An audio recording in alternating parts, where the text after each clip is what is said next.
नमस्कार व्यूअर्स, मैं हूं अमीश देवगन और आप देख रहे हैं देश का सबसे चर्चित कार्यक्रम आर पार। अपनी गलती से कोई सीखे या ना सीखे, लेकिन कहते हैं कि दूसरों की गलती से सीखा जाए तो वो अपने बड़े नुकसान से बचा जा सकता है। लेकिन शायद विपक्ष के नेताओं को यह गलती समझ ही नहीं आ रही है, क्योंकि अजीत पवार ने सियासत से रिटायरमेंट पर जो कहा वो पूरे देश की राजनीति के लिए एक आई ओपनर से कम नहीं है। लेकिन आज लालू यादव कह रहे हैं कि राजनीति में रिटायरमेंट किस चिड़िया का नाम होता है। परिवारवाद पर भी सालों से सवाल उठ रहा है, लेकिन परिवारवादी पार्टियों ने इस पर चुप्पी साध रखी है। पर मुद्दा सिर्फ इतना ही नहीं है, विपक्ष अपनी ताकत को भी आंकने में चूक कर रहा है, क्योंकि सब मिलकर मोदी से निपटने तो निकल पड़े, लेकिन अपने अपने घर में क्या चल रहा है इस पर कई नेताओं का ध्यान ही नहीं गया। उद्धव ठाकरे के पैरों के नीचे से सियासी जमीन खिसक गई है। राजनीति के चाणक्य कहे जाने वाले शरद राव पवार अब अपनी पार्टी का नाम और निशान बचाने के रास्ते तलाश रहे हैं। ऐसे में बड़ा प्रश्न खड़ा होता है कि क्या 2024 की जंग से पहले ही विपक्ष के पांव लड़खड़ाने लगे हैं। आज इसी पर होगी देश की सबसे बड़ी पॉलिटिकल बहस। महाराष्ट्र का संदेश, 2024 का जनादेश। व्यूअर्स, आज का आर पार इसी पर।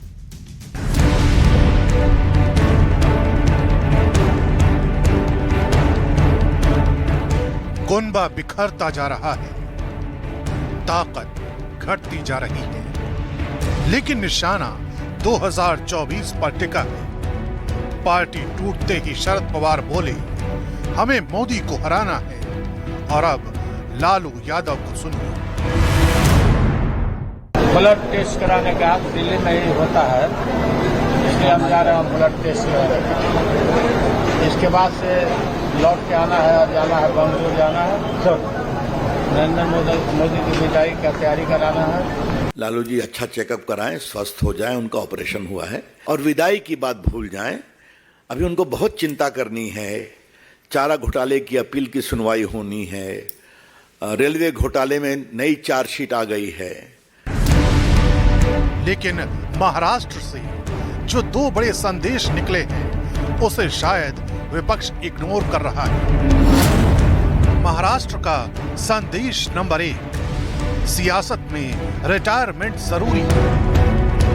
तर भाजपमध्ये 75 वर्षानंतर रिटायर केलं जातं।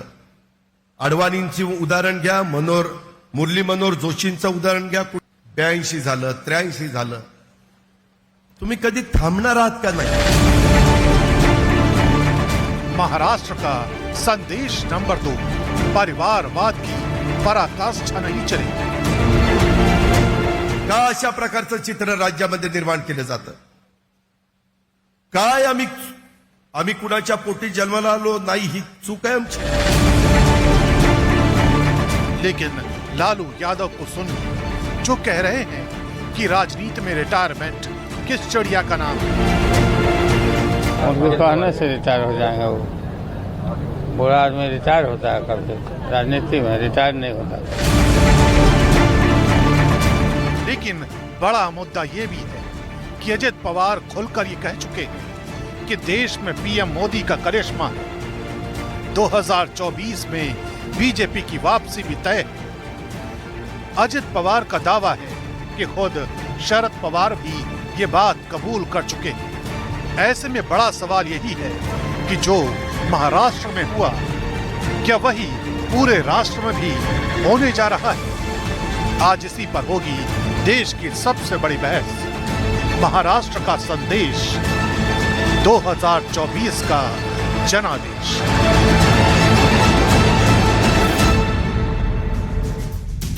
और अब वक्त है आर पार के सुप्रसिद्ध विश्लेषण का। आइए नजर डाल लेते हैं 2024 के जनादेश से पहले महाराष्ट्र के संदेश का विश्लेषण। हम आपको एक एक करके आज संदेश गिनवाएंगे। संदेश नंबर 1, विरोधी के साथ लड़ाई से पहले अपना घर मजबूत होना चाहिए। शायद ये बात भूल गए सब लोग। संदेश नंबर 2, यूपी में बीजेपी पहले से ही काफी मजबूत है, अब महाराष्ट्र में भी बीजेपी का पलड़ा भारी हुआ है। उत्तर प्रदेश सीटों के लिहाज से नंबर 1 राज्य है, 80 से ज्यादा सीटें, और दूसरा बड़ा राष्ट्र है दूसरा बड़ा प्रदेश है महाराष्ट्र, वहां पर 48 सीटें। यानी आप सोच सकते हैं 80 जमा 48 कितना बड़ा सीट शेयर है। संदेश नंबर 3, शिवसेना के बाद एनसीपी में टूट से बीजेपी को एक मनोवैज्ञानिक बढ़त मिली है। बढ़ता हूं मैं आगे की तरफ। संदेश नंबर 4, शरद पवार जैसे धुरंधर का हाशिए पर आना टीम विपक्ष के लिए एक बड़ा सेटबैक है। ऐसा माना जाता है कि शरद पवार मौजूदा राजनीति में एक बड़े चाणक्य की तरह है। हालांकि ये अमित शाह के लिए भी कहा जाता है कि अमित शाह एक बड़े चाणक्य हैं, लेकिन चाणक्य तो खैर एक ही हुए इस देश के अंदर, लेकिन शरद राव पवार को भी बहुत बड़ा चाणक्य माना जाता है। लेकिन उनकी अपनी पार्टी उनसे खिसक गई, उन्हें हवा नहीं लगी, ये बहुत महत्वपूर्ण है। उद्धव ठाकरे का तो हम जानते ही हैं क्या हश्र हुआ है। लेकिन बढ़ता हूं मैं आगे, और संदेश नंबर 5, किसी भी पार्टी में परिवारवाद की प्रकाष्ठा आत्मघाती है। ऐसा कई पॉलिटिकल पंडित ने बीते दिनों में लिखा है कि परिवारवाद की बेला का हश्र यह है कि अगर कोई कॉम्पिटेंट है या नहीं है कॉम्पिटेंट, लेकिन पुत्र या पुत्री को ही सत्ता का सुख मिलेगा, यानी अपनी पार्टी की सत्ता का, सरकार वाली सत्ता का नहीं, क्योंकि वहां पर तो आएंगे ही नहीं, तो सत्ता कैसे मिलेगी। लेकिन महत्वपूर्ण यह है कि क्या वो आत्मघाती है। सवाल नंबर संदेश नंबर 6 जो कि महत्वपूर्ण है, मौका परस्त वाली का गठबंधन टिकाऊ नहीं होता है। और अब आज का बड़ा सवाल, द बिग क्वेश्चन इज, और स्क्रीन पे बड़ा सवाल है, महाराष्ट्र में हारे लड़ाई, दिल्ली पर कैसे होगी चढ़ाई। मेरे साथ बात करने के लिए सुधांशु त्रिवेदी, सांसद भारतीय जनता पार्टी के, अनुराग भदौरिया प्रवक्ता समाजवादी पार्टी के, वारिस पठान प्रवक्ता AIMIM के, मेरे साथ आनंद दुबे हैं शिवसेना उद्धव गुट के, सत्य प्रकाश मिश्रा नीतीश विचार मंच के जुड़ेंगे। आप तमाम लोगों का अभिनंदन है। लेकिन अनुराग भाई, स्वागत है आपका। आपका मुंह बड़ा सूखा हुआ दिख रहा है, स्वास्थ्य ठीक होगा, मैं तो यही कामना करता हूं। लेकिन ये बीते एक हफ्ते में जो कुछ हुआ है, बीते हफ्ते में जो कुछ हुआ है, उसने आपकी दिल की धड़कनों को बढ़ा दिया है या फिर आपको सुकून दिया है? नहीं, हमारे नहीं, भारतीय जनता पार्टी की दिलों की धड़कन को बढ़ा दिया है, क्योंकि भारतीय जनता पार्टी को एहसास हो चला है। अब देखिए, भारतीय जनता पार्टी दो चीजों की बहुत बात करती थी, एक करती थी भ्रष्टाचार की, दूसरी करती थी वंशवाद की। अब भ्रष्टाचार का आलम यह है कि जिनको भारतीय जनता पार्टी भ्रष्टाचारी बता रही थी, जिनकी यहां रेड हो रही थी, उन्हीं को कहा आओ भैया, आओ आओ आओ आओ राजभवन आओ, हम आपको स्वच्छ करने जा रहे हैं। उनको मंत्री पद का शपथ दिला के राज तिलक, सर ये पुरानी बात हो गई, जाइए उनका राज तिलक हो गया, पार्टी भी खिसक गई है, ये पुरानी बात हो गई। जो मैंने मूल सवाल उठाया, और मेरा सवाल बहुत सीधा है सर। महाराष्ट्र, सर आप you have to listen to the question first. Anurag भाई तो दोगे, मैं बोल रहा हूं, आप रनिंग कमेंटरी करोगे, मैं बोल कैसे पाऊंगा? सवाल पूछूंगा, आप बोलिए, या तो आप बोल लीजिए, हम निरंतर बोलते हैं। ऑडियो डाउन करिए इनका, ऑडियो डाउन करिए, सवाल सुनिए पहले। मेरा सीधा सवाल है, महाराष्ट्र में लड़ाई हारे हैं, दिल्ली में कैसे होगी चढ़ाई? शरद पवार सबसे बड़े राजनीतिक चाणक्य माने जाते थे विपक्षी खेमे के, लेकिन एक बड़ा सेटबैक है। That's my question, answer it. अच्छा, तो उसी का जवाब दे रहा हूं ना कि भारतीय जनता पार्टी भ्रष्टाचार की बात करती थी ना, तो उन्हीं भ्रष्टाचार जिनके ऊपर आरोप लगाती थी भारतीय जनता पार्टी अब 10 दिन पहले तक, फिर उन्हीं को बुला के कहती आओ आओ आओ स्वच्छ करेंगे, राज तिलक लग गया, मंत्री बन गए, चले जाओ। तो यही भारतीय जनता पार्टी की बात है ना। वो सोच रही है हमने एमएलए अगर टूटने से जनता नहीं टूटती है, जनता ने जिनको चुना। अब दिक्कत क्या है? अब भारतीय जनता पार्टी की परेशानी है ना, एनसीपी भी आ गई, शिवसेना भी आ गई, जो उनका शिवसेना। अब बताइए किसको कहां से लड़ाएंगे? वो कंफ्यूज हो जाएंगे आपस में विधायक। चलिए उनका कंफ्यूजन उनके पास ही रहने दो। मेरी जानकारी तो ये है, सारी सीटों का अरेंजमेंट हो चुका है, यहां तक कि विधानसभा में भी कौन चुनाव कहां लड़ेगा उसका अरेंजमेंट हो चुका है। लेकिन अभी तो आपको फोकस करना है कि विपक्षी एकता का गठबंधन क्या है। आपने तो ओवैसी की पार्टी को विपक्षी एकता से बाहर रखा, अरविंद केजरीवाल मुंह मोड़ के चले गए, तो बड़ी सारी इफ एंड बट है। लेकिन आप पहले बात को सुने फिर रिएक्ट करें तो बेहतर होगा। ज्यादा बोलने से चुनाव नहीं जीते जाते, ये बात आपको भी समझनी चाहिए। आप अपनी वाणी को विराम दीजिए। इस समय प्रधानमंत्री के घर पर बहुत महत्वपूर्ण बैठक जारी है। ऑडियो डाउन करिए इनका। प्रधानमंत्री के घर पे एक बहुत महत्वपूर्ण बैठक जारी है, जिसमें गृह मंत्री अमित शाह जेपी नड्डा और प्रधानमंत्री शामिल हैं। यह बैठक अपने आप में बड़ी है। खबर यह आ रही है कि एनडीए की बैठक भी अब जल्द होगी और एक बड़ी बैठक करने का प्लान है। इस समय पॉलिटिकल घटनाक्रम दिल्ली के अंदर बहुत तेजी से बदल रहा है और खबर यह आ रही है कि बिहार में राजनीतिक सुगबुगाहट कुछ तेज हो गई है। मेरे साथ सत्यप्रकाश मिश्रा है। सत्यप्रकाश जी, क्या आपको लगता है जो सेटबैक लगा है महाराष्ट्र में एक सेटबैक है, उसको कोई माने ना माने, बहुत सारे लेख लिखे गए उस विषय के ऊपर, लेकिन परिवारवादी पार्टियों के लिए एक मैसेज है, अ बिग मैसेज है, the strong message. Amish Devgan जी, जो महाराष्ट्र में हुआ वो प्रधानमंत्री नरेंद्र मोदी जी का चेहरा बेनकाब करता है। उनको भारत के सामने एक कमजोर प्रधानमंत्री, एक कमजोर नेता की तरह साबित करता है, क्योंकि 4 दिन पहले वो कह रहे थे कि ये सारे लोग भ्रष्टाचारी हैं और उस प्रधानमंत्री ने उन सारे भ्रष्टाचारी जिसको वो कह रहे थे उसको सरकारी बना दिया। तो भ्रष्टाचारियों को सरकारी बनाने वाले प्रधानमंत्री वास्तव में अंदर से बहुत कमजोर और विपक्षी एकता की 23 जून की बैठक से घबराए हुए दहशत में लगते हैं। इस देश में लोकतंत्र है और 140 करोड़ जनता देख रही है इस प्रधानमंत्री के 9 साल के तमाम कर्तव्य को और तमाम हरकतों को। जनता मालिक है लोकतंत्र में, पार्टियां मालिक नहीं होती। नीतीश कुमार परिवार मालिक होते नहीं, मैं ये नहीं कहता। अगर परिवार को संघ परिवार ने एक पूरा ऑक्टोपस की परिवार कोई परिवार नहीं चलाता ना। ने ऑक्टोपस की संघ परिवार कोई परिवार के 2-3 लोग राजनीति क्यों करता है? संघ परिवार इस देश में राजनीति क्यों करता है? वो करे सांस्कृतिक काम। ऑक्टोपस की तरह भाजपा को जकड़ा हुआ है और भारतीय जनता पार्टी परिवारवाद पर जवाब ना दे, क्योंकि जब जनता ने किसी को चुन दिया, लोकतंत्र में जनता मालिक है, तो वो चुने हुई सरकार को, चुने हुए लोगों को भ्रष्टाचारी पहले बताकर फिर अपने में शामिल कर ये बताता है कि भारतीय जनता पार्टी 2024 में डरी हुई है, जब खोखली है, उसके पग डगमगा रहे हैं। अच्छा, जब एनसीपी का ये वाला गुट आपके साथ महागठबंधन में था तब भी ये भ्रष्टाचारी था? हमने हमेशा कहा है कि ईडी, सीबीआई और आईटी के जिस तरह की तभी दुरुपयोग, सत्यप्रकाश जी, ये अब आप अन्याय कर रहे हैं ना। ये अब सवाल का जवाब दीजिए। भ्रष्टाचारी कौन है इस पर फैसला न्यायालय करेगा, ठीक है, लेकिन प्रधानमंत्री सुधांशु त्रिवेदी क्या मॉरल वैल्यू, सुधांशु त्रिवेदी जो भ्रष्टाचारी बता रहे जी सरकारी बता रहे, Sudhanshu Trivedi, you made your point. Sudhanshu Trivedi, परिवारवादी पार्टियों को एक संदेश मिला है, लेकिन उस संदेश को कोई सुनना नहीं चाहता, उस संदेश से कोई आगे नहीं बढ़ना चाहता। तमाम लोग ये कहते हैं कि ये सब कुछ ईडी सीबीआई की वजह से हो रहा है और महाराष्ट्र का संदेश कोई जनादेश नहीं है। देखिए, कभी कभी हमारे विपक्षी भारतीय जनता पार्टी के प्रति वैमनस्य और मोदी जी के प्रति घृणा में पता नहीं क्या क्या बोलने लगते हैं। अरे भाई, संघ परिवार को आप परिवार से कहां कर दिए? संघ परिवार का कोई भी व्यक्ति एमएलए, एमपी, मंत्री नहीं बनता है। और परिवारवाद वो होता है जहां मैं अगर आपसे पूछूं कि ये इको कर रहा है, जरा इसको ठीक करवा दीजिएगा। परिवारवाद वो होता है कि बिहार का जो प्रथम परिवार है ना, यदि आपसे पूछा जाए कि उसका एक व्यक्ति बताइए जो एमएलए, एमपी, मिनिस्टर न बना हो, तो आप नहीं बता पाएंगे। जमीन आसमान का अंतर है। कोई सोच समझ के तुलना करनी चाहिए। कुछ लोग जो अपना पूरा जीवन, अपना परिवार छोड़कर राष्ट्र के लिए जीवन का क्षण क्षण समर्पित करने वाले लोगों के साथ पूरी पार्टी को अपना परिवार नहीं, परिवार को जो लोग पार्टी मान लेते हैं और उसी में सब कुछ बंटवारा कर देते हैं, उस कारण से उनको समस्या होती है। हां, एक बात मैं जरूर कहना चाहूंगा, आजकल मैं एक बड़ी नई चीज देख रहा हूं और ये मैं पहले भी बोल चुका हूं। विपक्ष के नेताओं का एक अद्भुत चरित्र देखने को मिल रहा है। मतलब अपने को चिल्ला चिल्लाकर अपनी पार्टी और अपने सरकार को भ्रष्टाचारी घोषित होने का नहीं, भ्रष्टाचार होने का वो देना, सर्टिफिकेट देना। भाई, भाजपा का कहना था कि आरोप है, प्रधानमंत्री जी ने कहा आरोप है, हम आज भी मानते आरोप है।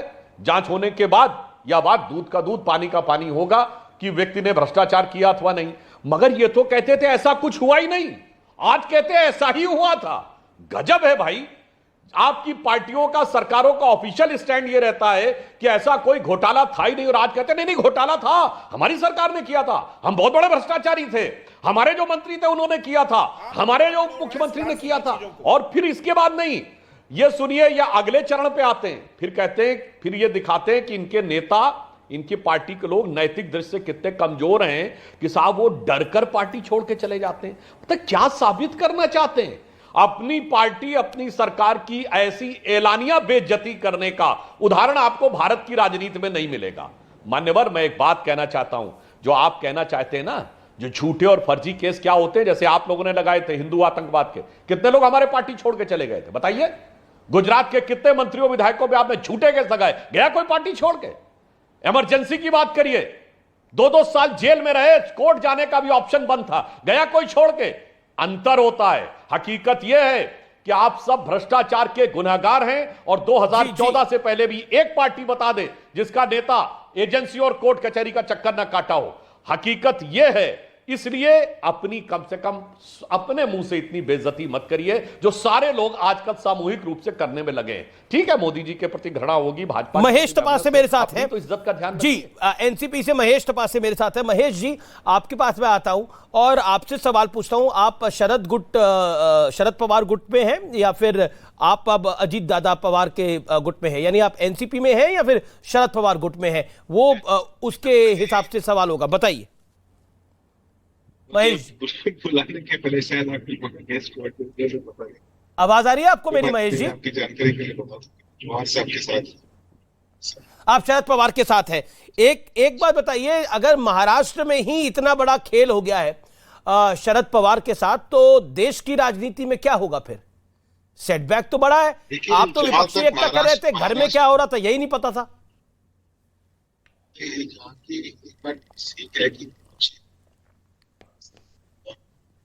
लगता है ऑडियो कट रहा है। मैं दोबारा आपसे संपर्क साधने की कोशिश करूंगा। आनंद दुबे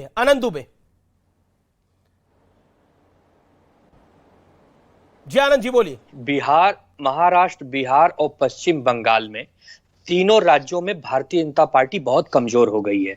मैं यदि विशेष रूप से महाराष्ट्र की बात करूं तो महाराष्ट्र में 48 में से 40 से ज्यादा सीटने वाली भाजपा और एमएलए में 105 सीटों से ज्यादा जीतने वाली भाजपा की आज स्थिति ऐसी है कि मंत्रिमंडल में उनके केवल 10 मंत्री बने हैं, उसमें से भी 2 मंत्री बाहर से आए हुए दलों के हैं।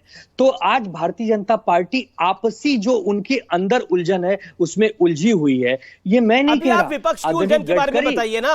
अभी टूट तो विपक्ष रहा है ना।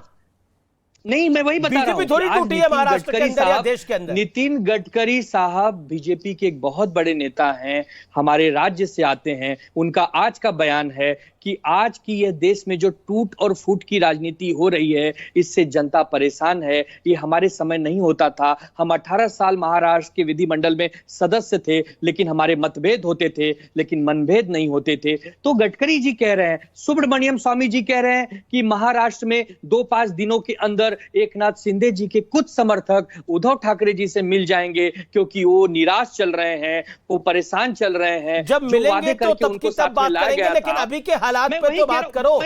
आप तो एक सपना देख रहे हो, वो सपना सुंदर होगा, उस सपने में हमारा महल बनेगा, हमारे पास बड़ी गाड़ी आ जाएगी, हम प्राइवेट जहाज से घूमेंगे। आप एक सपना देख रहे हो। अभी हकीकत की बात करें, हकीकत यह है शिवसेना शिंदे के साथ है, एनसीपी अजीत पवार के साथ है, और आज यदि विपक्ष के हाथ क्या है? अमीश भाई, यदि आज चुनाव होते हैं महाराष्ट्र में तो 5 सीटों से ज्यादा बीजेपी को नहीं मिलने वाला, ये बात उन्हें पता चल चुकी है। यही कारण है कि भारतीय जनता पार्टी और उनके सहयोगी किसी भी चुनाव को करवाना नहीं चाहते। 1.5 साल से ज्यादा का समय बीत गया, महानगर पालिका का चुनाव ड्यू है। एक बार झांकी करके देख लेते हैं, तब बहुत कुछ कर लेंगे आगे। आज की तारीख के अंदर बीजेपी की 200 से ज्यादा विधायकों के साथ अपनी सरकार है, यह आज की हकीकत है। अब आप आगे की बात करेंगे। Sudhanshu Trivedi, 40 second rebuttal, then Waris Pathan. देखिए, जो दुबे जी कह रहे थे, अगर यह हकीकत है तो आपको क्या लगता है वो सारे विधायक जो पहले आपकी पार्टी के थे या जो आज एनसीपी के हैं, या अंदरूनी मामला है एनसीपी का और यूपीए का, उन्होंने उनको छोड़ दिया, वो हकीकत नहीं समझ रहे हैं। मान्यवर अगर हकीकत समझ पाते तो आपकी पार्टी की एक गति नहीं होती। यही तो मैं कह रहा हूं, आप लोग उस बात को समझ ही नहीं पाए जो मोदी जी ने पार्लियामेंट में बोला था। उसे रिपीट कर देता हूं कि आपको तो इस बात का यकीन ही नहीं है कि आपके पैरों के नीचे जमीन नहीं है, और आ जाकर आप लोग कुछ भी बोलने का प्रयास करते हैं। मैं एक बात सिर्फ कहना चाहता हूं, नितिन गडकरी जी ने बिल्कुल सही कहा है। देखिए, गठबंधन बनता है राज्यों में तब जब खंडित जनादेश हो, फ्रैक्चर्ड मैंडेट हो, मजबूरी है कि विरोधाभासी दलों को साथ में लेना चले। मगर महाराष्ट्र तो अद्भुत उदाहरण है। स्पष्ट जनादेश था भारतीय जनता पार्टी के नेतृत्व में भाजपा शिवसेना गठबंधन को। मगर जब स्पष्ट जनादेश का अपहरण करके तोड़ फोड़ की जाती है, जब स्पष्ट जनादेश के बाद गठबंधन के अंदर टूट की जाती है व्यक्तिगत अहम और सत्ता के लिए, तो इस ढंग की विचित्र परिस्थितियां उत्पन्न होती हैं जो महाराष्ट्र को बाद में देखनी पड़ी। परंतु निराधार जो गठबंधन होता है वो नहीं चल पाता, और इसलिए जो पार्टी के कार्यकर्ता और कैडर आपके साथ नहीं रहे। एक लाइन जो मैं फिर कह रहा था, रिपीट कर दूं कि पार्टी को परिवार न मानकर परिवार को पार्टी मानने के कारण यह समस्या। मैं रिटायरमेंट पे भी आऊंगा जो लालू यादव ने बोला है। वारिस पठान, मैं आपसे सवाल पूछता हूं, क्या आपको लगता है कि राजनीति में रिटायरमेंट की उम्र होनी चाहिए? क्योंकि लालू यादव ने कहा सबसे पहली बात तो ये कि हमारे लिए तो एक तरफ बीजेपी है। अच्छा अभी सुनिए ना, अभी अमीश भाई, हमारे लिए तो ऐसा हो गया है कि हमारे लिए एक तरफ बीजेपी है और एक तरफ ये सो कॉल्ड सेक्युलर पार्टी है, और हमारी हालत हो गई है रजिया गुंडों में फंस गई। इनके खिलाफ बोलता हूँ तो एंटी नेशनल हो जाता हूँ, सेक्युलर खिलाफ बोलता हूँ तो मैं सेक्युलर नहीं रहता, मैं बीजेपी की बी टीम बन जाता हूँ। मगर प्रफुल्ल पटेल शरद पवार के साथ पटना में थे वो मीटिंग में, जहाँ हमको तो नहीं बुलाया, हम तो इनके लिए पॉलिटिकल अनटचेबल्स है। मीटिंग पटाके वो आए और सीधा चले गए, बीजेपी के अंदर ज्वाइन कर दिए। अब हमको जो आज तक बीजेपी की बी टीम बोल रहे थे वो तो ऑफिशियली बीजेपी की बी टीम बन गए। अब बात नंबर 2, इतना बड़ा काम हो गया, अजीत दादा ने 30 से ज्यादा एमएलए को लेके चले गए, बीजेपी को समर्थन दे दिया, खुशी की बात थी बीजेपी के लिए। मगर इस खुशी के मौके पर मोदी जी ने, नड्डा जी ने, अमित शाह ने एक भी मुबारकबादी नहीं दी, ट्वीट नहीं किया। क्या सब खैरियत तो है कि वापस खेला होने वाला है कुछ अलग से? ये तो समझने वाली बात है अमीश भाई। अब बात नंबर 3 ये है, मोदी जी ने 4 दिन पहले क्या कहा, एनसीपी सबसे भ्रष्ट पार्टी है, 70,000 करोड़ का घपला कर दिया उन्होंने वो बैंक का, मगर उसी के साथ जाके हाथ मिला दिए। मोदी ने कहा ना खाऊंगा ना खाने दूंगा, मगर पूरे एनसीपी को ही खा गए वो तो। फडणवीस का स्टेटमेंट देखो, 2 वीडियो है, मैं भेजूंगा बीच में आपको व्हाट्सएप पे। क्या बोलते हैं फडणवीस एक जगह, I will send Ajit Dada to jail, in jail Ajit Dada will do chakki पिसिंग एंड चक्की पिसिंग एंड पिसिंग। कहां चले गई वो चक्की? अभी उसका क्या होगा चक्की का वो नहीं पता। फडणवीस ने वापस एक वीडियो के अंदर कहा, कुछ भी हो जाए अकेला जाना पसंद करूंगा, अकेला रहूंगा जिंदगी भर, मगर एनसीपी के साथ हाथ नहीं मिलाऊंगा। अब क्या हो गया, हाथ भी मिला लिए, गले भी मिल लिए, सत्ता में भी। इसीलिए मुझे गाना याद आ रहा है ना अमीश भाई, पिक्चर का नाम है भागम भाग।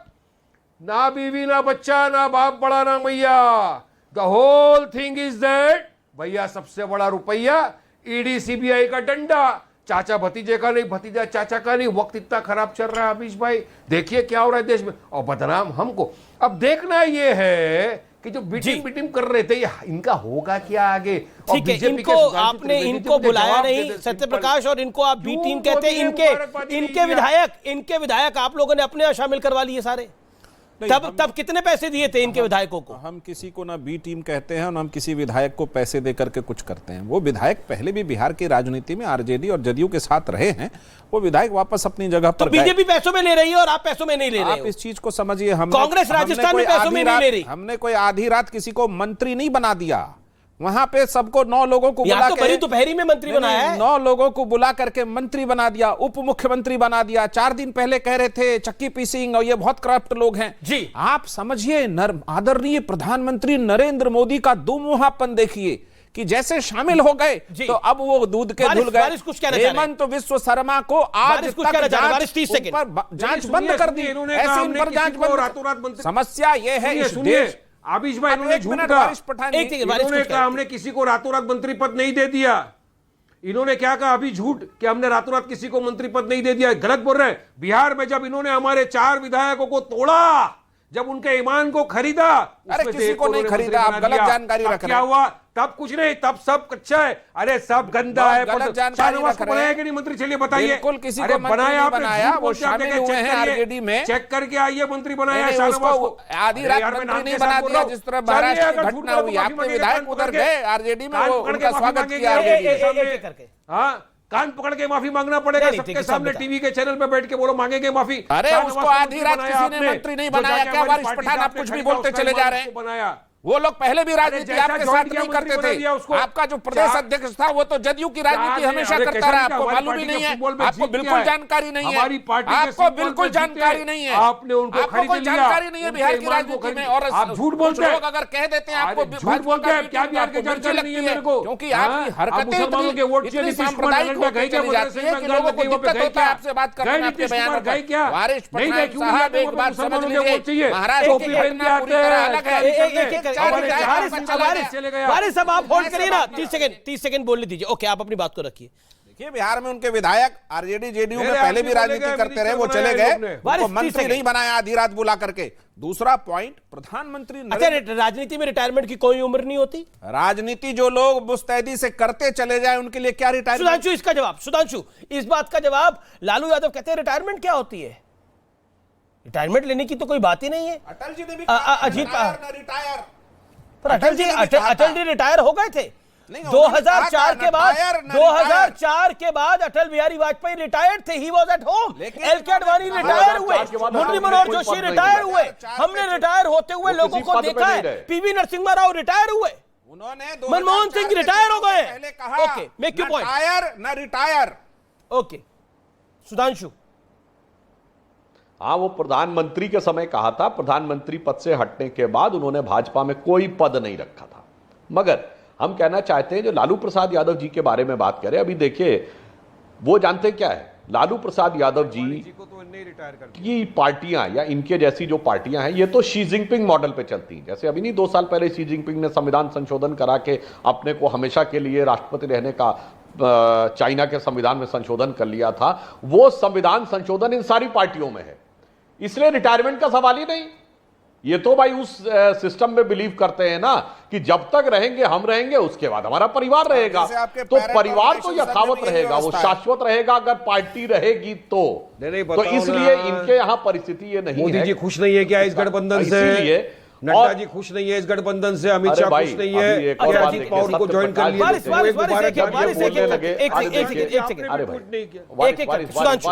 सुनिए, देखिए वारिस जी ने एक बड़ी मजेदार बात बोली थी डिबेट के शुरू में कि मुस्लिम समाज की स्थिति हो गई कि रजिया फंस गई गुंडों में।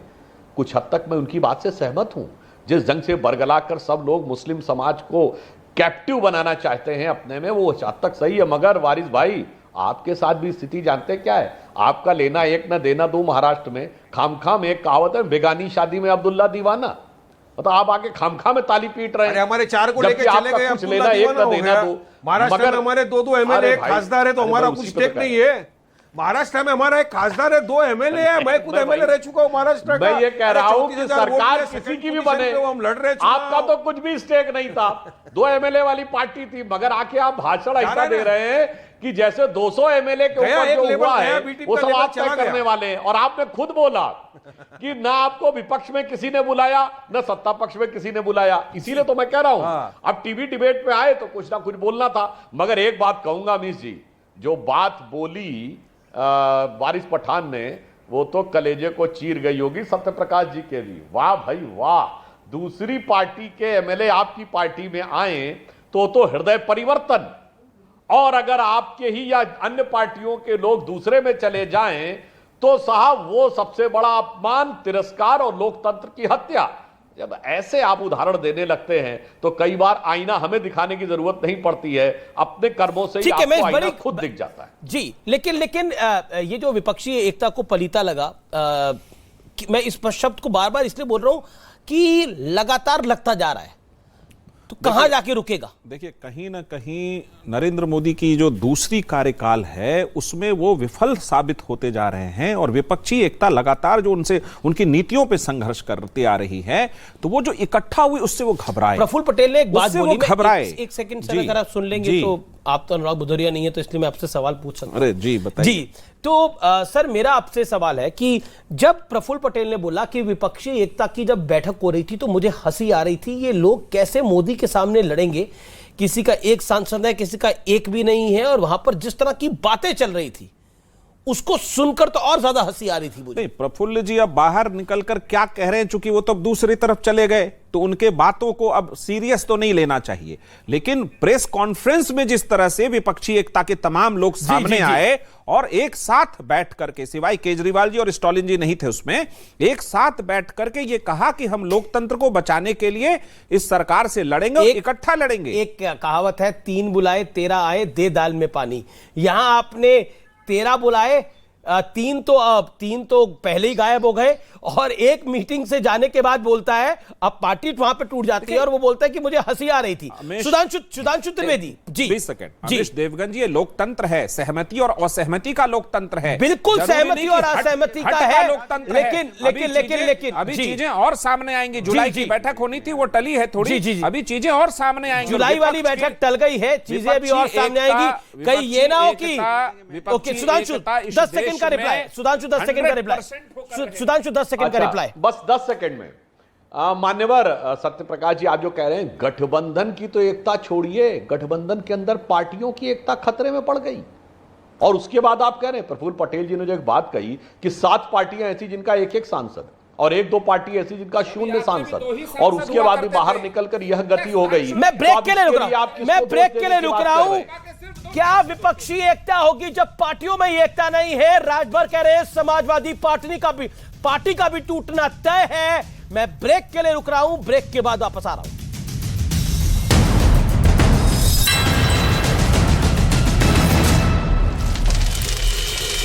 फिलिस्तीनी की जमकर तारीफ की और उसे शहीद बता दिया। क्योंकि इजराइल के सबसे बड़े शहरों में एक तेल अवीव की पुलिस के चीफ के इस्तीफे के बाद हालात बिगड़ गए। वहां उनके समर्थन में इतने लोग उतर आए कि तेल अवीव की सड़कें भीड़ से पट गई हैं। उन्होंने कुछ दिन पहले नेतन्याहू सरकार पर यह आरोप लगाए थे, इस्तीफा दे दिए थे। सरकार के मंत्री इजराइल में प्रदर्शन कर रहे लोगों पर एक्शन लेने के लिए उन्हें मजबूर कर रहे थे। और उनका आरोप तो ये भी है कि उन मंत्रियों ने उन्हें किसी भी तरह वहां उपजे विद्रोह को कुचलने के आदेश दिए, जिसके बाद उन्होंने नियमों का हवाला देते हुए अपने पद से इस्तीफा दे दिया। यही वजह थी कि उनके समर्थन में हजारों की तादाद में लोग उमड़ पड़े, जिन्होंने इजराइल के झंडे लेकर सरकार के खिलाफ आवाज बुलंद की। वहां से आए ड्रोन वीडियो को देखकर तो ऐसा लगा मानो पूरा तेल अवीव ही सड़कों पर उतर आया। जहां तक निगाह गई, लोग ही लोग नजर आए, जिन्होंने प्रदर्शनकारियों के पक्ष में खड़े होने वाले पुलिस अधिकारी के खिलाफ एक्शन लिए जाने का विरोध जताया। इजराइल के सिर पर फिलिस्तीन के एक चरमपंथी को मौत के घाट उतारने का भूत सवार है। वो ईंट का जवाब पत्थर से देने में लगा है। यही वजह रही कि जब गाजा से उस पर रॉकेट चले तो उसने भी तुरंत पलटवार किया और जोरदार धमाकों से गाजा को दहला दिया, वो भी रात के अंधेरे में ही। गाजा में फिलिस्तीन के चरमपंथियों से बदला लेने के लिए इजराइल ने सूरज उगने का भी इंतजार नहीं किया और सोते हुए गाजा में एक के बाद एक ताबड़तोड़ धमाके कर दिए। ऐसे धमाके की रात का काला आसमान अचानक 2 पल के लिए नारंगी हो गया। वो तेज रोशनी से चौंधिया गया। इतना ही नहीं, इजराइल की सेना ने खुद वीडियो जारी कर दावा किया कि उसके लड़ाकू विमानों ने हमास की अंडरग्राउंड हथियार फैक्ट्री को भी बम से उड़ा दिया और वहां रॉकेटों के लिए कच्चा माल बनाने वाली फैक्ट्री को भी तबाह कर दिया। गाजा से चले रॉकेट भले ही इजराइल का कुछ भी न बिगाड़ सके हों, पर उनके लॉन्च होने की टाइमिंग काफी अहम रही, क्योंकि गाजा से इजराइल पर हमला तब हुआ जब इजराइल ने वेस्ट बैंक में 2 दिन से जारी अपना मिलिट्री ऑपरेशन खत्म कर दिया। मगर उधर वेस्ट बैंक से इजराइल के सैनिकों ने निकलना शुरू किया और इधर गाजा से इजराइल पर रॉकेट बरसने शुरू हो गए। मतलब पहले इजराइल ने उसके यहां हमले करने वाले फिलिस्तीन के चरमपंथियों को खत्म करने के लिए वेस्ट बैंक के जिनीन शहर पर धावा बोला, फिर गाजा से फिलिस्तीनियों ने इजराइल पर हमला किया। उसके बाद उस हमले का जवाब देने के लिए इजराइल ने गाजा पर पलटवार कर दिया और विरोध प्रदर्शन में जुटी भीड़ धीरे धीरे हिंसक हो गई। वहां से आए एक वीडियो में सड़क पर जमा कुछ लोग कार को निशाने पर लेते हुए दिखाई दिए। वीडियो में दिखा कि एक कार भीड़ के बीच से गुजरने की कोशिश कर रही थी, लेकिन जैसे ही प्रदर्शनकारियों ने उसे रोकने की कोशिश की, उसने अपनी रफ्तार बढ़ा दी। उसकी वजह से एक प्रदर्शनकारी उस कार के नीचे आ गया। इस बात से घबराए कार सवार ने अपनी रफ्तार बढ़ाई, वहां से निकलने की कोशिश की, लेकिन उसकी ये कोशिश नाकाम साबित होती है, जिसके बाद प्रदर्शनकारियों ने कार सवार को बाहर निकालकर उसे बुरी तरह से पीटा है। वहीं भीड़ में फंसी एक दूसरी कार पर भी लोगों ने जमकर हमला किया, उसमें तोड़फोड़ की।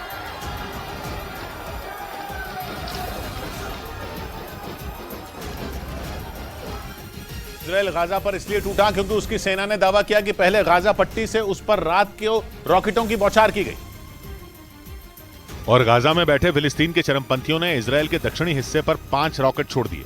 जो सामने आए वीडियो में इजराइल में तबाही मचाने के लिए उसकी तरफ उड़ते नजर आए, मगर इजराइल ने दावा किया कि फिलिस्तीन के चरमपंथी उसका बाल भी बांका नहीं कर सके, क्योंकि इजराइल के आयरन डोम एयर डिफेंस सिस्टम ने चरमपंथियों के रॉकेटों को फटने से पहले ही आसमान में ढेर कर दिया। मीडिया के मुताबिक वैगनर ग्रुप की बगावत के बाद रूस में सेना के जिस जनरल से पूछताछ की गई वो लापता बताए गए। दावा किया गया कि पुतिन से गद्दारी करने वाले जनरल सुर्गेई सुरोविकिन को 24 जून के बाद किसी ने नहीं देखा, क्योंकि इसी दिन यूक्रेन जंग में रूस के लिए लड़ने वाली वैगनर आर्मी ने विद्रोह कर दिया था। बाद में दावा किया गया कि पुतिन की सेना के जनरल सर्गेई सुरोविकिन को वैगनर ग्रुप के प्लान के बारे में पहले से जानकारी थी, लेकिन इसके बावजूद उन्होंने ये बात पुतिन को नहीं बताई।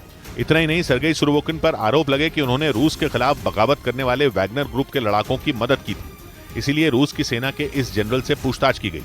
लेकिन अब पश्चिमी मीडिया ने दावा किया कि पूछताछ के बाद से ही जनरल सर्गेई सुरोविकिन गायब है। ऐसे में आशंकाएं जताई गईं कि पुतिन ने बगावत करने वाले अपने इस जनरल को ठिकाने लगा दिया। एनसीपी में अजीत पवार और शरद पवार के बीच शक्ति प्रदर्शन का दौर जारी है। दोनों गुटों में विधायकों को लेकर अपने अपने दावे किए जा रहे हैं। अजीत पवार खेमे ने एनसीपी पार्टी और चुनाव चिन्ह पर अपना दावा किया है। अजीत पवार का 30 विधायकों के साथ होने का दावा किया गया है। शरद पवार की बैठक में 17 विधायक पहुंचे थे। 6 विधायक ऐसे रहे जो न अजीत पवार की बैठक में शामिल हुए, न ही शरद पवार की मीटिंग में। वहीं शरद पवार की बैठक में शामिल रहे निर्दलीय विधायक देवेंद्र भुयार ने अजीत पवार गुट को अपना समर्थन दिया है। हालांकि शरद पवार गुट का कहना है कि विधायकों की संख्या और बढ़ेगी। कुछ दिनों में आपको ये संख्या निश्चित ही बढ़ती हुई दिखाई देगी। 288 सदस्यों वाली महाराष्ट्र विधानसभा में एनसीपी के 53 विधायक हैं। एनसीपी पर कब्जे की जंग लड़ रहे शरद पवार और अजीत पवार ने शक्ति प्रदर्शन किया, जिसकी शुरुआत सुबह से ही हो गई, क्योंकि एनसीपी किसकी है ये तय करने के लिए दोनों गुटों ने अलग अलग बैठक बुलाई और एक दूसरे को अपनी ताकत दिखाई। अजीत पवार गुट लगातार दावा कर रहा है कि एनसीपी के ज्यादातर विधायक और सांसद उसके साथ हैं, और यही दावा सच साबित करने के लिए अजीत पवार ने मुंबई के बांद्रा में कार्यक्रम किया, जिसमें मंच पर शरद पवार की तस्वीर नजर आई। अजीत पवार के नए दफ्तर में भी शरद पवार की तस्वीर लगी है, जिसके जरिए उन्होंने संकेत दिया कि एनसीपी टूटी नहीं है, बल्कि उसका नेतृत्व बदल गया है। कार्यक्रम में मंच से भी उन्होंने शरद पवार से जिद छोड़ने की अपील की। वरिष्ठांना विनंती आहे की त्यांनी थोडा आराम करावा, एवढा हट्टीपणा करू नये। लेकिन शरद पवार ने अजीत पवार की बातों को अनसुना कर दिया और मुंबई में पार्टी के दफ्तर पहुंच गए, जहां उन्होंने अपने समर्थकों के साथ बैठक की। यही नहीं, शरद पवार गुट दिल्ली में भी बैठक करने वाला है। एनसीपी पर कब्जे के लिए शरद पवार और अजीत पवार के खेमे में आंकड़ों की जंग शुरू हो गई। यही नहीं, मामला चुनाव आयोग तक पहुंच गया। अजीत पवार गुट ने चुनाव आयोग के सामने अपना दावा पेश किया और बताया कि एनसीपी बढ़ गई है, इसलिए चुनाव आयोग नियमों के तहत फैसला करे। यही नहीं, बांद्रा में हुए कार्यक्रम में अजीत गुट ने दावा किया कि उनके पास 40 विधायकों का समर्थन है। हालांकि वहां केवल 33 विधायक ही पहुंचे। पेक्षा जास्त आमदार आज इथं उपस्थित आहे, काही ट्रॅफिक मध्ये अडकले। तो वहीं मुंबई के यशवंतराव चव्हाण सेंटर में शरद पवार का समर्थन करने 15 विधायक पहुंचे, जिन्हें शपथ दिलाई गई कि वो शरद पवार के साथ रहेंगे। यही नहीं, शरद पवार ने वहां डंके की चोट पर बोल दिया कि वो एनसीपी का चुनाव चिन्ह नहीं छोड़ेंगे। त्यामुळे कोणी सांगत असेल की चिन्ह आम्ही घेऊन जाऊ, चिन्ह जाणार नाही, जाऊन देणार नाही। 288 सदस्यों वाली महाराष्ट्र विधानसभा में एनसीपी के 53 विधायक। उधर एनसीपी में फूट के बीच महाराष्ट्र के मुख्यमंत्री एकनाथ शिंदे ने अपने गुट के सभी विधायकों की बैठक की। एनसीपी के सरकार में शामिल होने के बाद शिवसेना के विधायकों की नाराजगी दूर करने के लिए ये बैठक बुलाई गई थी। हालांकि शिंदे गुट की तरफ से दावा किया गया है कि विधायकों में नाराजगी नहीं है। विधायकों में कहाँ भी नाराजगी नहीं थी। हमारे सबका विश्वास एकनाथ जी शिंदे साहब के ऊपर है। एकनाथ शिंदे के इस्तीफे देने की खबरों को भी शिंदे सरकार में मंत्री उदय सावंत ने खारिज कर दिया। एकनाथ शिंदे साहब के नेतृत्व में सीएम शिप में ही एमपी और एमएलए के चुनाव होंगे। साथ ही उदय सावंत ने भी ये जानकारी दी कि जल्द ही महाराष्ट्र में कैबिनेट का विस्तार होगा। सूत्रों ने बताया कि अजीत पवार की एंट्री के बाद एकनाथ शिंदे के गुट वाली शिवसेना की मंत्रिमंडल विस्तार पर चिंता बढ़ गई, क्योंकि सूत्रों ने बताया कि अजीत पवार चाहते हैं कि वित्त मंत्रालय उनके गुट के नेताओं के मिले, और इसी बात ने एकनाथ शिंदे के गुट वाली शिवसेना को परेशान कर दिया। सूत्रों ने बताया कि शिंदे कैंप वित्त मंत्रालय अपने पास रखना चाहता है, लेकिन अजीत पवार इसे अपने गुट के लिए मांग रहे हैं।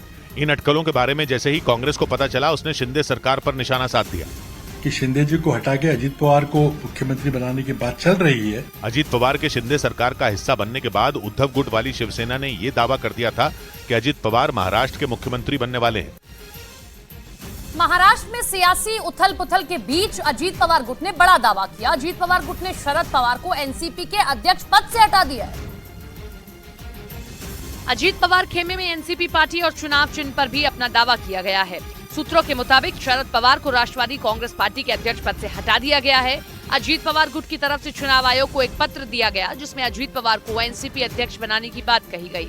चुनाव आयोग में अजीत पवार गुट ने कहा कि एनसीपी बढ़ गई है, इसीलिए चुनाव आयोग चुनाव चिन्ह नियमों के तहत फैसला करे। उधर शरद पवार गुट की तरफ से केवियट दाखिल किया गया और हाल की गतिविधियों की जानकारी चुनाव आयोग को दी गई। इन्हीं विधायकों को अपने खेमे में करने महाराष्ट्र में रिजॉर्ट पॉलिटिक्स शुरू हो गई, क्योंकि अजीत पवार गुट के सभी विधायकों को होटल ताज में ठहराया गया। अजीत पवार के बीजेपी के साथ जाने के बाद शरद पवार ने उनके साथ शपथ लेने वाले 9 विधायकों को अयोग्य ठहराने की कोशिश शुरू कर दी, जिसके लिए स्पीकर को चिट्ठी भी लिखी गई। यही नहीं, सूत्र बता रहे हैं कि नंबर गेम में फिलहाल अजीत पवार का पलड़ा भारी है, जिसे बनाए रखने के लिए अजीत पवार ने अपने खेमे के सभी विधायकों को होटल ताज में ठहराया, जो अजीत पवार के साथ बस में बैठकर बांद्रा में पार्टी के कार्यक्रम में पहुंचे। कार्यक्रम खत्म होने के बाद सभी विधायक इसी बस से होटल लौटे। यानी एनसीपी किसकी है ये तय करने के लिए महाराष्ट्र में रिजॉर्ट पॉलिटिक्स शुरू हो गई। यही नहीं, दोनों गुटों ने अपने समर्थक विधायकों और नेताओं से एफिडेविट तक साइन करवाया। शरद पवार और अजीत पवार ने एक दूसरे पर निशाना साधना जारी रखा। अजीत पवार ने तो शरद पवार की उम्र का हवाला देकर उनसे रिटायर होने की मांग तक कर डाली, जबकि शरद पवार के समर्थकों ने उनकी 83 साल की उम्र को ही उनकी ताकत बनाने की कोशिश की, क्योंकि मुंबई में शरद पवार के घर के बाहर पोस्टर लगा, जिस पर लिखा गया कि 83 साल के एक योद्धा को अकेले लड़ने के लिए छोड़ दिया गया। वेलकम बैक व्यूअर्स, आप देख रहे हैं इस समय आर पार। 18 जुलाई को एनडीए की बड़ी बैठक है। एनडीए के तमाम बड़े नेता उसमें शामिल होंगे। इस समय की बड़ी ब्रेकिंग न्यूज है, 18 जुलाई को एनडीए की बहुत बड़ी बैठक होने जा रही है। इसमें एनडीए के तमाम बड़े नेता शामिल होंगे। प्रधानमंत्री खुद मौजूद रहेंगे, जेपी नड्डा, अमित शाह, राजनाथ सिंह मौजूद रहेंगे। यानी बीजेपी की टॉप लीडरशिप के साथ प्रधानमंत्री भी मौजूद रहेंगे, केंद्र के बड़े मंत्री मौजूद रहेंगे, संगठन में बीजेपी के बड़े नेता मौजूद रहेंगे। इस समय की बड़ी ब्रेकिंग स्टोरी है, 18 जुलाई को एनडीए की बड़ी बैठक है। राजनाथ सिंह, जेपी नड्डा मौजूद रहेंगे, अमित शाह, प्रधानमंत्री मोदी मौजूद रहेंगे। इस समय की यह बड़ी खबर है, दिल्ली के अशोका होटल में यह बैठक 18 जुलाई को होगी। 18 जुलाई को एनडीए की बड़ी बैठक है। एनडीए का कुनबा बढ़ गया है अजीत पवार की एंट्री के बाद मेरे साथ। और सोचिए क्या हुआ है, एग्जैक्टली 12-13 जुलाई को विपक्ष की बैठक होनी थी, जो मेरी जानकारी सही है, लेकिन वो बैठक टलती है। लेकिन 18 जुलाई को एनडीए की बैठक होने जा रही है। अनुराग भदौरिया मेरे साथ है। अनुराग भदौरिया, रिटायरमेंट की उम्र होनी चाहिए या नहीं होनी चाहिए, सवाल यह है, जवाब दीजिए सर। देखिए मैं अपनी 2 बात कह लूं, फिर उसके बाद आप सवाल पूछ लीजिएगा। एक, आपने भ्रष्टाचार बोला था, तो मैंने कहा जिस पे भारतीय जनता पार्टी भ्रष्टाचार का आरोप लगाती बोल चुके हैं, सवाल का जवाब चाहे पश्चिम बंगाल में हो या महाराष्ट्र में हो। नहीं, मैं जवाब दे रहा हूं। चाहे मैं अपनी बात कह लूंगा, उसके बाद जवाब दूंगा। मुझे बोलने का मौका ही नहीं मिला 35 मिनट तक। चाहे आप महाराष्ट्र में हो, जिस पे आरोप लगाते थे उनको आप आके मंत्रिमंडल में शामिल कर लेते हैं। अभी बीजेपी के प्रवक्ता वंशवाद की बात कर रहे थे, तो मैं इनसे पूछना चाहता हूं, अगर उत्तर प्रदेश में देखें तो निषाद पार्टी भी तो वंशवाद की है, फिर आप उनको अपने साथ क्यों लिए हुए हैं? अपना दल भी तो वंशवाद से आती है, फिर आप अपने साथ क्यों लिए हुए हैं? राजभर जी को अपने साथ भी आप क्यों लेते हैं? क्यों शिवसेना को अपने साथ लिया हुआ है? क्यों आपने अकाली दल के साथ सरकार बनाई थी? क्यों आपने पीडीपी के साथ सरकार बनाई थी? क्यों आप चौटाला जी के साथ सरकार मिलकर चला रहे हैं? आप बताइए ना। वंशवाद से तो आप भरे पड़े हैं। और आप आपकी पार्टी में चले जाएंगे तो आप अनुराग ठाकुर के पिताजी भी चीफ मिनिस्टर थे और प्रवेश वर्मा के भी पिताजी चीफ मिनिस्टर थे, जो एमपी है और मंत्री भी हैं। आप सिंधिया फैमिली पूरे ले आए, तो वंशवाद में आप डूबे पड़े हो, चाशनी की तरह लिप्त हो पूरे। तो इसलिए आप भ्रष्टाचार वंशवाद की बातें आपके मुंह से शोभा नहीं देती। अब आपने कहा रिटायरमेंट की एज, मैं पूछना चाहता हूं, इस देश के अंदर में राजनीति में रिटायरमेंट की तो कोई एज है ही नहीं। आप रिटायरमेंट की कोई एज अभी तक तो राजनीति में संवैधानिक रूप से नहीं है। जब संवैधानिक रूप से आ जाएगी तो उसमें बात की जाएगी। अनुराग भाई रुके, अनुराग भाई बिल्कुल रुके ना। आपने बहुत अच्छा जवाब दिया, मैं बहुत शुक्रगुजार हूं कि आपने मेरे सवाल का जवाब दिया। आपने बहुत अच्छे से बोला, आपने बोला राजनीति में तो रिटायरमेंट की एज ही नहीं होती। तो मुलायम सिंह यादव क्यों रिटायर होकर अखिलेश जी को सीएम बनाया उन्होंने, क्यों बनाया था? और शिवपाल को तब क्यों नहीं बनाया था सीएम? वो 60 साल के ऊपर थे। मैं सवाल पूछ रहा हूं आपसे, मुलायम सिंह यादव ने रिटायर होकर क्यों सीएम और पार्टी की कमान दी थी अखिलेश यादव को? जवाब दीजिए। जवाब दे रहा हूं। आपको शायद मालूम नहीं है, विधायक दल की मीटिंग हुई, विधायक दल में ज्यादातर लोग चुने गए थे। उन्होंने कहा कि हम अखिलेश यादव जी को चीफ मिनिस्टर देखना चाहते हैं। मुलायम सिंह जी को नहीं देखना चाहते थे। विधायक दल के नेताओं ने मुलायम सिंह यादव को नहीं देखना चाहते थे। धरती पुत्र मुलायम सिंह यादव को नहीं देखना चाहते थे, अखिलेश को देखना चाहते थे। ये आप कह रहे हैं? पूरी बात क्या तो कह रहे हैं हल्ला आप? मचाने से नहीं होगा। आपने क्या बोला? आपने बोला वो मुलायम सिंह यादव को देखना नहीं चाहते थे। दिक्कत आपके साथ है कि मुझे बोलने, अच्छा बोलिए, अच्छा क्या बोल रहे थे आप? मैं बोल लूं, फिर आप बोलना। मैंने कहा विधायक दल की मीटिंग हुई, विधायक दल की मीटिंग में नहीं, मेरा ध्यान खराब नहीं, टमाटर जनता देख रही है, टमाटर पे जनता का ध्यान है क्योंकि बहुत महंगा है। विधायक दल की मीटिंग हुई, विधायक दल में पार्टी नेता बैठे, पार्टी के नेताओं में सहमति बनी, इवन नेताजी ने भी सहमति बनाई कि नहीं इस बार मुख्यमंत्री अखिलेश यादव जी को बनाना है। इसमें नेताजी की भी सहमति थी, पूरी पार्टी की सहमति थी, विधायक मंडल की सहमति, विधायक दल के नेताओं की सहमति थी। कारण क्या था? इसमें दिक्कत क्या है? कारण क्या था? नेताजी क्यों पीछे हट रहे थे? अखिलेश जी को क्यों आगे ला रहे थे? मिलकर चुना भाई, कारण क्या होता है? अरे इसलिए ला रहे थे क्योंकि पार्टी को नया, उनको लगा नेताजी को या हमारे पार्टी के नेताओं को सबको मिलके लगा कि अखिलेश यादव जी को जिम्मेदारी देनी चाहिए। मुख्यमंत्री तो दी जिम्मेदारी, क्यों जिम्मेदारी? उन्होंने प्रूव करके दिखाया। क्यों जिम्मेदारी देनी चाहिए? उसका एक कारण बताइए ना। काम आज भी जिम्मेदारी देनी चाहिए। मुलायम सिंह यादव के बाद आजम खान भी हो सकते थे, शिवपाल यादव भी हो सकते थे, अखिलेश यादव को क्यों जिम्मेदारी देनी चाहिए? नेता तय करते हैं, क्यों देना चाहिए, क्या होता है? अच्छा, अरे पार्टी के नेता तय करते हैं जिम्मेदारी किसको नहीं मिलेगी। आज पार्टी के नेता तय करेगा मुझे क्या जिम्मेदारी मिलेगी, नहीं मिलेगी। आज पार्टी के नेता ने तय किया मुझे प्रवक्ता बनाना, तो बनाया पार्टी के नेता ने। ये तो पार्टी के नेता तय करते हैं ना। एक खूब इसमें दिक्कत क्या है? आप बताइए आजम, मैं ये देखिए आजम खान की तुलना में, शिवपाल यादव की तुलना में क्या एक खूबी थी जिसलिए अखिलेश जी को सीएम बनाया गया? एक खूबी, मैं तो एक ही पूछ रहा हूं, ज्यादा भी नहीं पूछ रहा। ये खूबी ये थी कि पार्टी के नेता चाहते थे, पार्टी के नेताओं ने कहा कि इनको बनाना, चूंकि अभी पार्टी चाहती है, कार्यकर्ता चाहते हैं कि अखिलेश यादव जी को चीफ मिनिस्टर बनाया जाए। तो जो कार्यकर्ता लिख के देते हैं, चिट्ठियों में कार्यकर्ताओं ने नेताजी को लिख के दिया, नेताजी से आग्रह किया, मिलकर, शायद आपको मालूम नहीं होगा उस दिन 7 दिनों उम्र की सवाल पे शरद पवार बोले हैं 82 हो या 92 कोई फर्क नहीं पड़ता।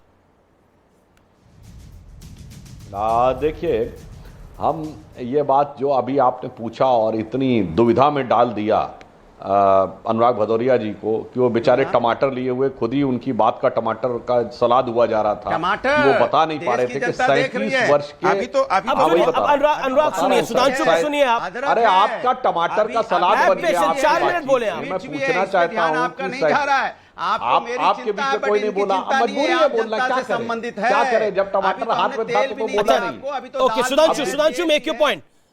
अच्छा, मेरे साथ चौहान साहब भी हैं एनसीपी। देखिए जी, देखिए 37 वर्ष के अखिलेश यादव जी में ऐसा क्या देखा जो जिंदगी में कभी मंत्री तक नहीं बने थे कि शिवपाल जी तो छोड़िए, प्रोफेसर राम गोपाल से अधिक योग्यता दिखी किसी में? वो तो स्वयं मुलायम सिंह जी के परिवार के हैं। कौन सी ऐसी चीज दिख गई भाई सपा के नेताओं को कि प्रोफेसर राम गोपाल जी जो इतने पढ़े लिखे, वरिष्ठ और इतने समझदार व्यक्ति हैं, रणनीतिकार, उनसे ज्यादा योग्यता दिख गई? और क्या पार्टी के नेताओं की समझ जनता की समझ के साथ थी? तो इसका जवाब मिला। 2012 में अखिलेश जी प्रोजेक्टेड नहीं थे, मुलायम सिंह जी के नाम पे मिला था। सबसे ज्यादा सीटें मिली सपा को अपने इतिहास की, और 17 में सबसे कम सीटें मिली अपने इतिहास की। अब सोच लीजिए अनुराग जी कि आपकी पार्टी के जो नेता सोचते हैं वो जमीनी हकीकत से कितना जुड़ा हुआ होता है या कितना उखड़ा हुआ होता है। और मैं दोनों बातें बता दूं, 89 में जब पहली बार मुलायम सिंह जी मुख्यमंत्री बने तो वो भी प्रोजेक्टेड नहीं थे, वीपी सिंह के नेतृत्व में सरकार बनी थी और अजीत सिंह इनसे बड़े दावेदार थे, चौधरी अजीत सिंह, वो सीनियर भी थे। उसके बावजूद वीपी सिंह जी ने इनको इसलिए बनाया क्योंकि उनको लगता था चौधरी चरण सिंह जी की विरासत के कारण चौधरी अजीत सिंह उनके बराबर के टक्कर के नेता हो जाएंगे। तो मुलायम सिंह जी भी ऐसे ही बने थे, अखिलेश जी भी ऐसे ही बने। और मुलायम सिंह जी जब हटे थे तब भाजपा को स्पष्ट बहुमत मिला था, अखिलेश जी हटे तब 300 की मेजॉरिटी मिल गई। तो बस ये समझ लीजिए मान्यवर, जो आप बता रहे थे, मैं फिर कह रहा हूं, जमीन की हकीकत क्या होती है और परिवार को पार्टी मानने के कारण गति और दुर्गति क्या होती है, ये आप देख चुके, फिर भी आज समझने को तैयार नहीं है। बहुत बड़ी समस्या। ओके अनुराग 30 सेकंड में जवाब, देन चौहान साहब एनसीपी के जवाब दे दूं।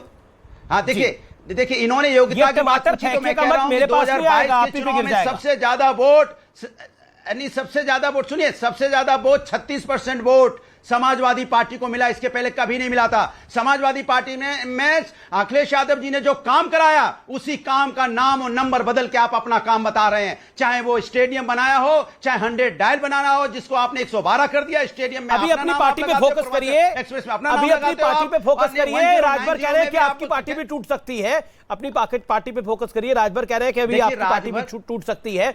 लेकिन मेरे साथ चौहान साहब हैं। चौहान साहब, लालू यादव कह रहे हैं कि उम्र की क्या बात है, राजनीति में रिटायरमेंट की कोई उम्र नहीं होती। देखिए, पहले तो मुझे ये बोलना है कि ये प्रधानमंत्री जी का नारा है, ना खाऊंगा ना खाने दूंगा। ये मुझे लगता था कि वो पैसों के बारे में बोल रहे हैं, लेकिन आज का आपका डिबेट देख के मुझे लग रहा है कि वो टमाटर के बारे में बोल रहे हैं कि ना खाऊंगा ना खाने दूंगा, इतना महंगा बनाऊंगा।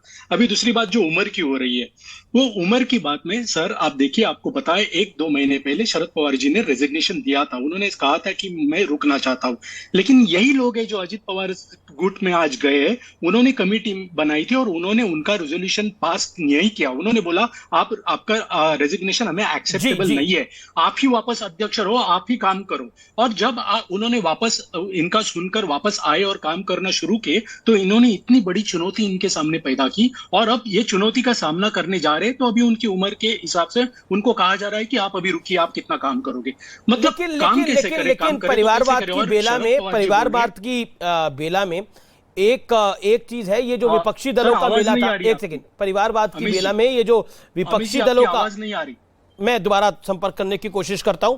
आनंद दुबे, परिवारवाद की बेला में ये जो विपक्षी दलों का मेला था, इसको तो झटका लग गया ना अमीश भाई, क्योंकि जितनी फलानी पार्टी एंड सन्स थे, उन सबको झटका लगा। नहीं अमीश भाई, समय और परिस्थितियां कितनी तेजी से बदल रही हैं। जो लोग विपक्षी एकता पर तंज कस रहे थे, आज हमारे महाराष्ट्र में उनकी एकता खतरे में पड़ गई है। भरे मंच से अजीत पवार दादा कह रहे हैं, मैं कब तक उप मुख्यमंत्री बने रहूंगा, मुझे भी मुख्यमंत्री बनना है। ये सुन के बीजेपी के विधायक दल नाराज हो गए। एकनाथ शिंदे जो वर्तमान में मुख्यमंत्री हैं, उनके विधायक नाराज हो गए। तो हम ये नहीं समझ पा रहे हैं कि ये एक ही सरकार में 3-3 मुख्यमंत्री के दावेदार जब नेता आ जाएंगे, तो उनकी एकता कितना दिन चलेगी। अगर उनकी एकता ही ज्यादा दिन नहीं चलेगी। आनंद जी, थोड़ा संवाद कर लेते हैं। आपकी बड़ी चिंता क्या है, जो बीजेपी के खेमे में इस समय चल रहा है, या फिर आपके खेमे यानी शिवसेना चली गई है शिंदे साहब के साथ, इसके अलावा एनसीपी चली गई है अजीत पवार छगन भुजबल के साथ, तो आपके लिए ज्यादा चिंता की बात क्या है? देखिए, हमारे लिए बिल्कुल चिंता का बात नहीं है, क्योंकि जनता कहीं नहीं गई है। तो आप खुश हैं, मतलब कार्यकर्ता कहीं नहीं गए। ये जो हुआ है उससे आप प्रसन्न हैं? बिल्कुल। ये लोग जिनको जाना था ना, ये अच्छा हुआ कि समय पर चले गए। ये ज्यादा दिन हमारे साथ रहते तो दीमक की तरह ज्यादा नुकसान। ओके, वारिस पठान, ऐसा क्या कारण है कि ये भी प्रसन्न है, कह रहे जिनको जाना था वो चले गए? नहीं, सही बात है अमीश भाई। अभी आपने एज की भी बात किया, तो मैं तो और एक भी पूछूंगा, सियासतदारों की तो कोई एज होती नहीं है क्या? टीवी के एंकर का भी कोई एज लिमिट लगाया है क्या? नहीं है, उसमें भी एज लिमिट। बिल्कुल एज है जी, बात नंबर तो बिल्कुल एज लिमिट है। टीवी के एंकर की भी एज लिमिट है। हमारी ऑर्गेनाइजेशन में 58 साल में रिटायर कर देते हैं, है एज लिमिट। अच्छा, आपको इनका 58 साल में रिटायर कर देंगे? कर देंगे, 2 साल बाकी है आपका एज का रिटायर होने का। अच्छी बात है। अभी आप वो अनुराग भदौरिया जी टमाटर लेके बैठे हैं, तो मुझे याद है मैं भी एक पेट्रोल का बॉटल लेके बैठता हूं, क्योंकि वादा किया था कि पेट्रोल बिकेगा टमाटर के भाव से। हो गया उल्टा, टमाटर बिक रहा है पेट्रोल के भाव से। अब बात नंबर 3, ये चले गए जिनको जाना था, मगर कैसा गए?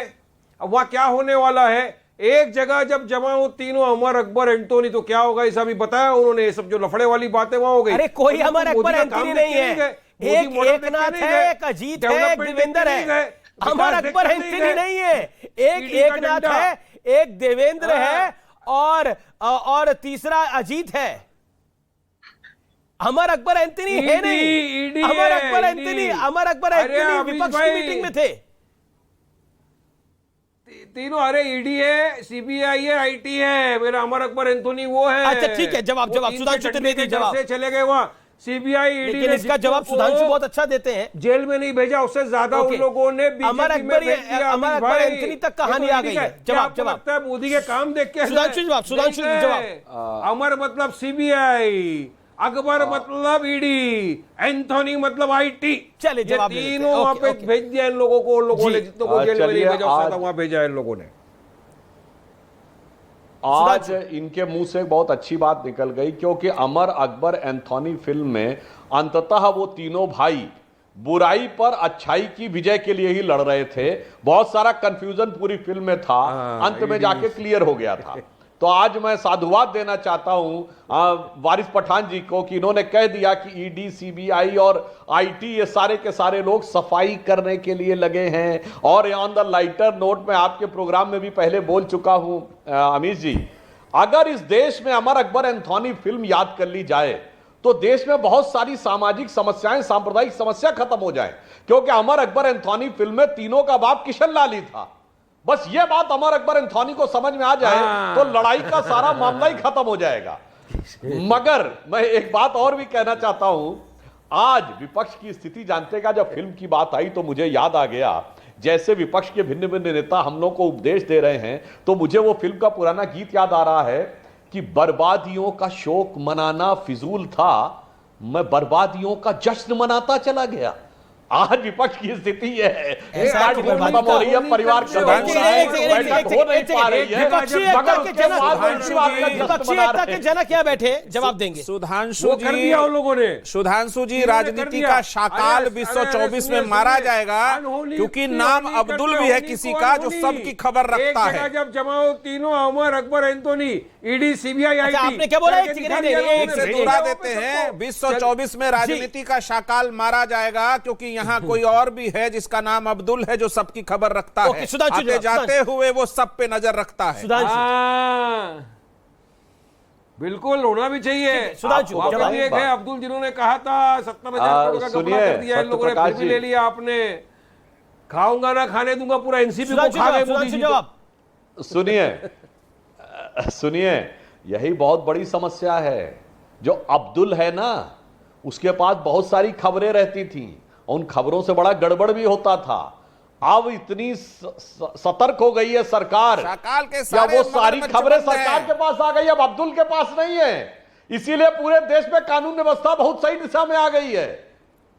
समझ गए ना आप? शाकाल के अब अब्दुल के पास खबरें नहीं है, अब सरकार के पास सारी खबर है। उन सबको बंदी बनाया जाएगा 2024 में। लेकिन एक काम और करिए सुधांशु जी, 2024 में जनता जो है बस मोदी जी को रिटायर करा देगी, इस बात का उम्मीद है। चलिए, ये तो जनता जनार्दन पे है, वो मोदी को रिटायर करती है या विपक्ष को टायर करके रिटायर कर देती है, जनता जनार्दन है जी। लेकिन अब मैं आपको अपराधियों का धर्म और जाति तलाशती बेशर्म सियासत के बारे में कुछ बताना चाहता हूं, एक संवाद करना चाहता हूं। तो व्यूअर्स, रिकॉर्ड का बटन ऑन करिए। मध्य प्रदेश के सीधी से आई ये तस्वीरें इंसान और इंसानियत को शर्मसार कर देती हैं। जब मैंने ये तस्वीरें देखी तो मुझे बहुत दुख, पीड़ा और वेदना हुई। सभ्य समाज के लिए ऐसी हरकतें किसी बदनुमा दाग से कम नहीं है। सबसे पहले पूरी कहानी को समझ लीजिए। इस कांड को जो व्यक्ति अंजाम दे रहा है उसका नाम है परवेश शुक्ला, जबकि पीड़ित व्यक्ति आदिवासी समाज से जुड़ा है। इस वीडियो के सामने आने के तुरंत बाद मध्य प्रदेश की पुलिस ने आरोपी को गिरफ्तार कर लिया, उसके घर पर बुलडोजर चला दिया। सीएम शिवराज चौहान ने राज्य के गार्जियन होने के नाते पीड़ित के पांव धोकर उससे माफी मांग ली।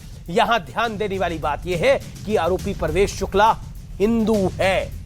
आपको आश्चर्य होगा कि मैं इसके धर्म का विशेष तौर पर उल्लेख क्यों कर रहा हूं। इसकी वजह है, मैं आपको बताऊंगा, लेकिन पहले याद कीजिए, इसी साल जून में भोपाल का एक और वीडियो वायरल हो गया था, जिसमें विजयराम चांदनी नाम के व्यक्ति के गले में डॉग के पट्टे यानी कुत्ते के पट्टे की तरह बेल्ट बांधी गई थी और उसे जबरदस्ती बुलवाया जा रहा था कि वो धर्म परिवर्तन चाहता है।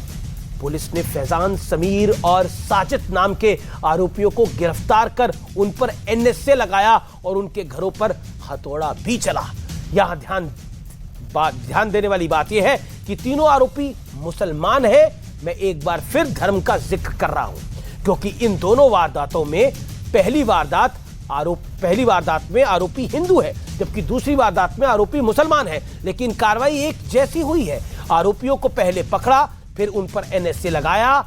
इसके बाद समाज में एग्जाम्पल सेट करने के लिए घरों पर बुलडोजर और हथौड़े चलाए गए। यानी अपराधी को अपराधी की तरह देखा जाए, हिंदू हो या फिर मुसलमान। और हिंदू मुसलमान की तरह नहीं। लेकिन हमारे देश में कुछ नेता, कुछ पार्टियां, कुछ बुद्धिजीवी, कुछ तथाकथित लॉबिस्ट जिन्हें हमेशा अपराधियों का धर्म नजर आता है, जो बुलडोजर में भी मजहब तलाश लेते हैं।